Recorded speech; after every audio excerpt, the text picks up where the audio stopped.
La commune de la semaine. La commune de la semaine. La commune de la semaine fait étape à Roppwiller. Je suis en compagnie du maire Serge Tebler. Bonjour. Bonjour. Serge, vous êtes le maire de la plus petite commune du Beacherland en nombre d'habitants, mais ça ne veut pas dire que vous n'avez pas de boulot. Non, pas du tout.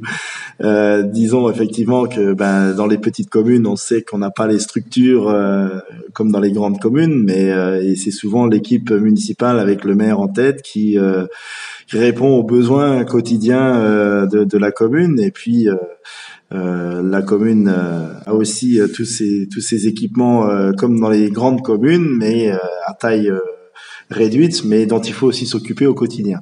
D'où l'intérêt d'avoir une équipe municipale impliquée, puisque forcément, dès qu'il y a quelque chose à faire, on a quelques bras au niveau du secrétariat et un petit peu dans la maintenance au niveau communal, mais après c'est tout de suite l'équipe municipale, les élus qui sont sollicités et qui vont sur le terrain. Ce qui est intéressant également comme aide, c'est la collaboration qu'on peut avoir avec les villages voisins. Je crois que vous travaillez en bonne intelligence avec Monsieur Megel et Monsieur Zell, les maires de Liederschiet et Aspelschiet. C'est ça. Donc on partage déjà des structures communes par le biais du CIVU qui regroupe les trois écoles du Liederschiet, Roppwiller et Aspelschiet. Et au niveau de la commune de Liederschiet, on partage le syndicat des eaux pour la gestion de l'adduction d'eau des deux communes Roppwiller et Liederschiet. Tiens, comme on parle d'eau, c'est vrai qu'il y a beaucoup de petits ruisseaux, d'étangs autour du village, dans ce joli cadre forestier.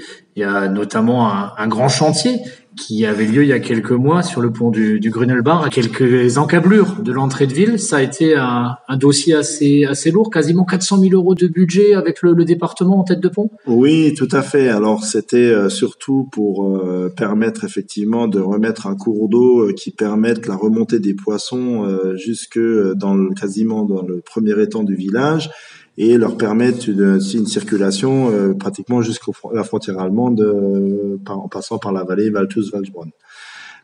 C'est un chantier effectivement qui a été conséquent, qui a généré forcément quelques désagréments, mais quand on regarde le résultat, on peut quand même être fier d'un investissement d'une telle envergure pour notre secteur. D'autant que dans notre secteur, la communauté de communes du Pays de Bitche, vous avez aussi la casquette de vice-président, en charge notamment de la préservation des milieux naturels. Roppwiller, en termes de milieux naturels, ça se pose là, comme on dit. Tout à fait. Alors évidemment, ce village étant déjà basé lui-même dans une vallée, on est dans le cœur du métier, comme on dit, et donc on regroupe, je dirais, toutes les particularités qui sont liées justement à l'entretien et à la préservation du milieu naturel.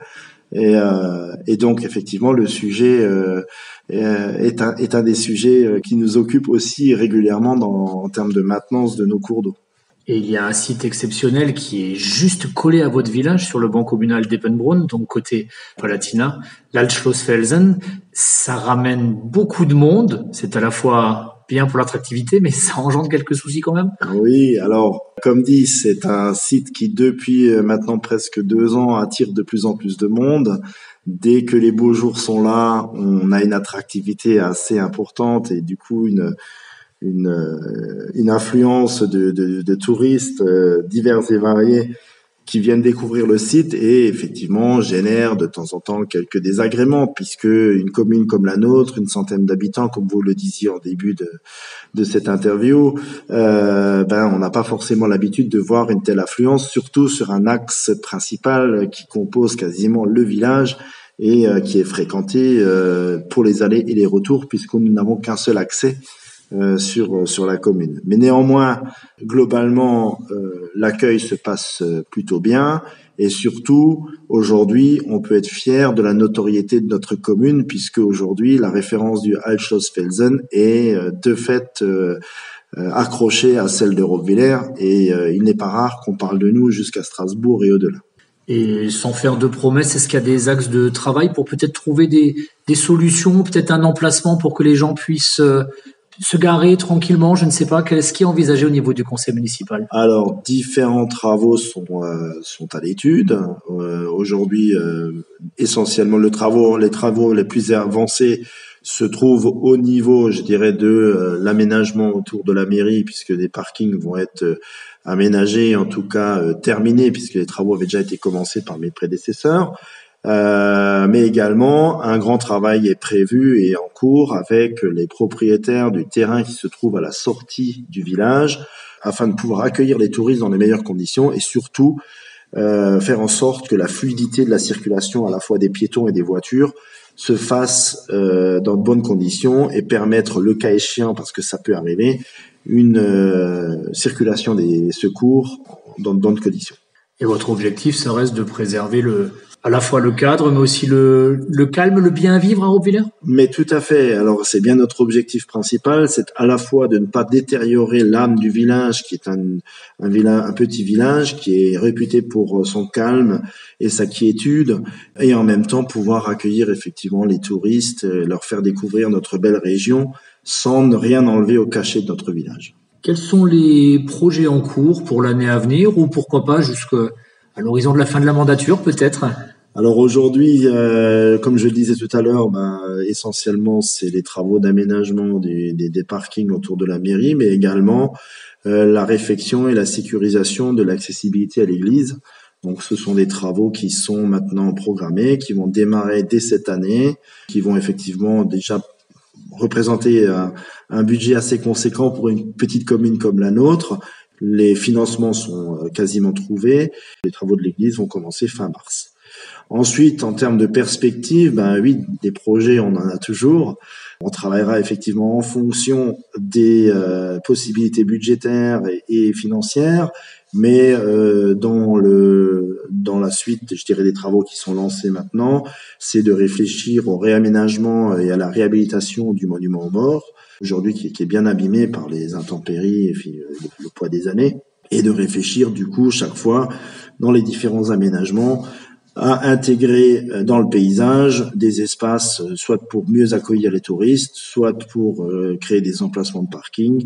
Et de ce côté-là, on a quelques perspectives envisageables à la fois au cœur du village et dans le cheminement le long du village en fonction des travaux et des aménagements qu'on aura à refaire en termes de réfection de chaussées, trottoirs, dans lesquels ce sont des réflexions en fait qui sont en cours et dans lesquelles on va forcément aussi associer toutes les structures qui sont en capacité de nous accompagner, notamment le département, puisque on a la route départementale qui traverse l'ensemble de la commune, mais également tout ce qui va toucher l'attractivité, le tourisme, et donc le Parc des Vosges du Nord, l'intercommunalité et toutes les structures qui pourront effectivement nous accompagner pour mettre en place ces aménagements qui nous permettront d'accueillir effectivement les touristes, les visiteurs, les gens qui, par le bouche à oreille, entendent de plus en plus parler de notre commune et en même temps préserver, je dirais, la sérénité de nos administrés et de nos villageois et villageoises. Vous êtes originaire d'un petit village alsacien dans le Val de Villers, que le chansonnier Roger Siffert qualifie de plus belle vallée du monde, en toute impartialité. Qu'est-ce qui vous a fait atterrir à Robbwiller? Comme on dit, c'est le cœur a ses raisons que la raison n'a pas. Vous êtes venu par amour, du coup. Voilà. Et on s'est accroché à cette belle région. Et une fois qu'on a pris racine dans le Pays de Bitche, on se déracine pas comme ça. Voilà, et quand on prend racine à Robbwiller, on n'a plus envie de revenir en arrière, du coup. Voilà, je veux dire, c'était les meilleurs exemples à donner qu'effectivement que notre commune, elle a une vraie âme, une vraie attractivité, et que voilà, quand on aime la nature, quand on aime la proximité avec les gens, et qu'on est attaché un petit peu à la terre, oui. On a tout ce qu'il faut ici à Robbwiller pour répondre à tous ces critères. L'âme de Robbwiller à découvrir ou redécouvrir cette semaine sur Studio 1. Merci beaucoup, Monsieur Stebler. Merci à vous.